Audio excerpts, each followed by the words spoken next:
Welcome in everybody to this week's episode of The Weekly Toast, the Monday morning breakfast show that highlights the most recent gaming news that's caught my attention, and I discuss my hands-on experience with some of the games that I've recently streamed over on Twitch. In today's episode, a brand new farming simulator has arrived on Steam. Bring your fastest fancy footwork, but it's not for dancing. Angerfoot finally kicks down the demo doors and swings into full release. And I'll share with you my first ever experience as a rookie monster hunter. So let's get started, gather your vials and get ready to brew some potions in The Last Alchemist. If you're a fan of cozy farming games like Stardew Valley and Alchemy Garden, then The Last Alchemist should definitely be on your gaming radar. Master the wonders of alchemy by solving alchemical puzzles. Explore an enchanting world, gather peculiar resources, and befriend adorable mushroom folk known as the Agari, who will help you find the cure for your mysterious disease. In this single-player experience, you will quest your way through a linear narrative, all while building your own farm, growing and harvesting your own crops, and helping NPCs by delivering them items that they desire. The Last Alchemist looks like a fun, relaxing time, and I'm eagerly awaiting the hours to put into the game to try it for myself. The idea of conjuring up a bunch of potions, setting up a farm with my all too well known OCD, and hopefully diving into a whole world of cosmetics and decorative items, it's always super satisfying to me, and I love getting totally absorbed in games like this. I'll be checking out the game this week on Twitch, and if you want to grab the game for yourself with a small discount, it has 10% off for its first week of release. There'll be a link in the video description.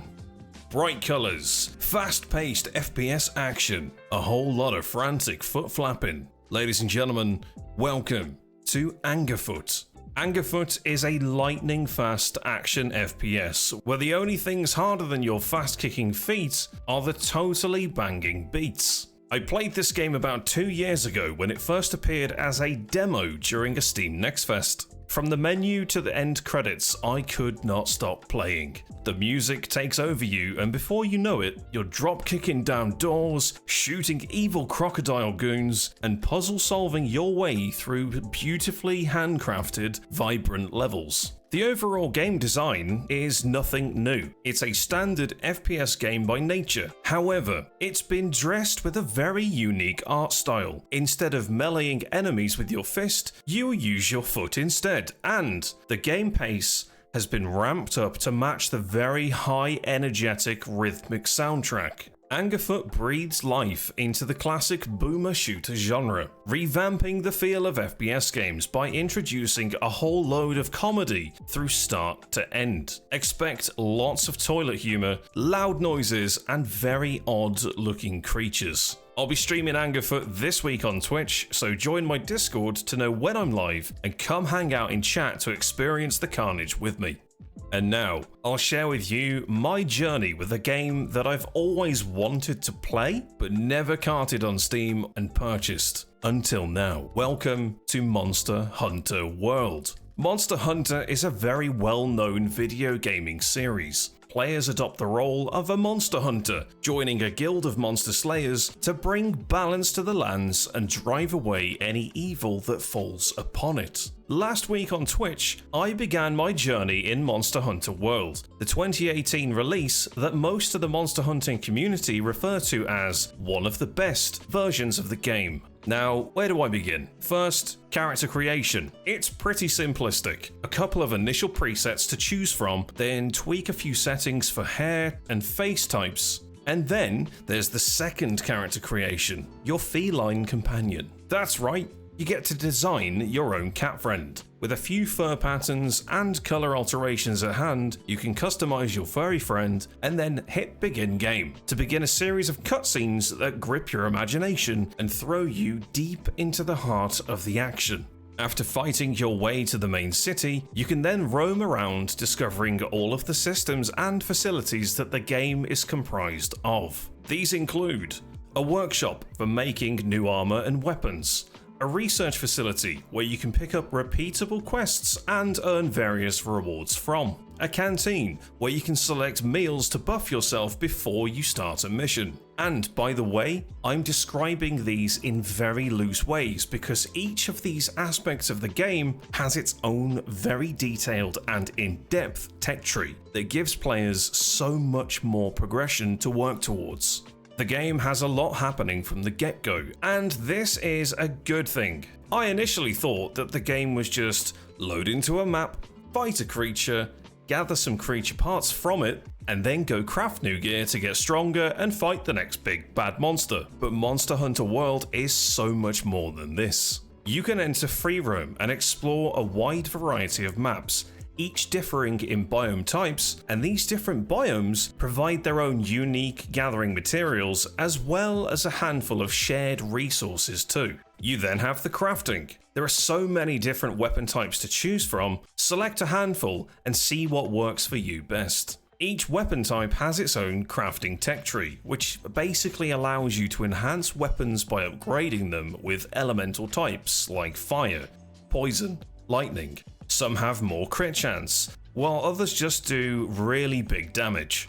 The same goes for crafting armor. The armor that you make becomes stronger and more defensive, but it also grants perks, which can help you to retain stamina during combat. You can also add attack power to your character, or even negate stuns from happening when a monster unleashes a mighty roar. Now let's move away from the crafting and have a look at the world. The open world feels fully alive, with passive and aggressive creatures roaming around. There are fish swimming peacefully in the ponds, the rivers, and the ocean, as well as the giant colossal monsters that walk around you, sniffing the air to try and find your scent and track you down. Imagine the first time you explored an open world MMO region. Monster Hunter World has that same atmospheric touch. I've spent hours in free roam just wandering around, soaking in everything that the game has to offer, noting down where I can gather certain things, or just climbing to new heights and having a look at the vistas. The views are breathtaking.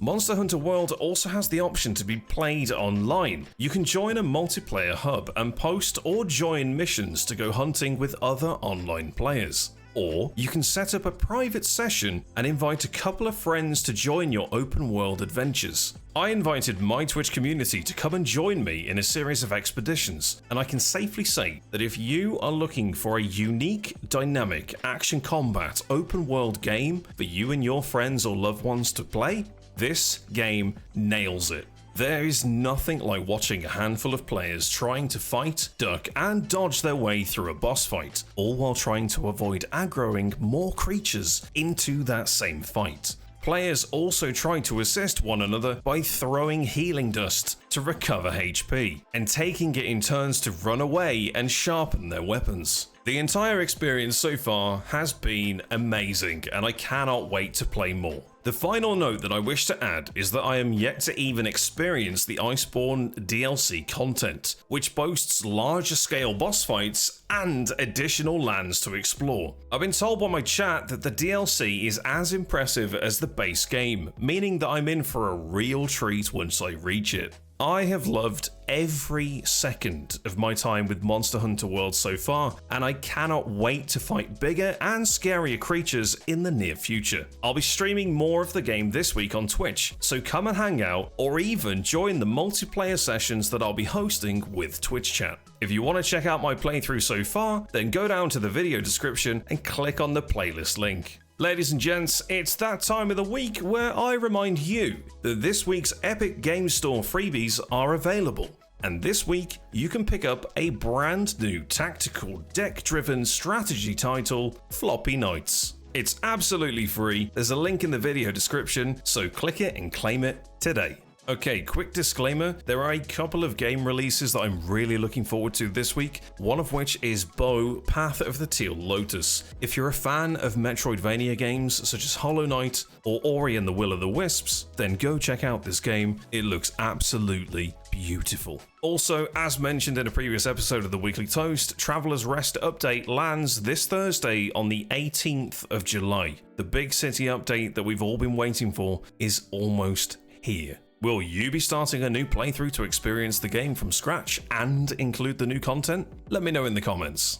And that's it for this week's episode of the Weekly Toast. If you enjoyed the video, then drop a like, subscribe if you're new here, and tune in next week for another of my weekly gaming highlights. Social and stream links are below in the video description. Thank you ever so much for watching, and I'll see you in the next video.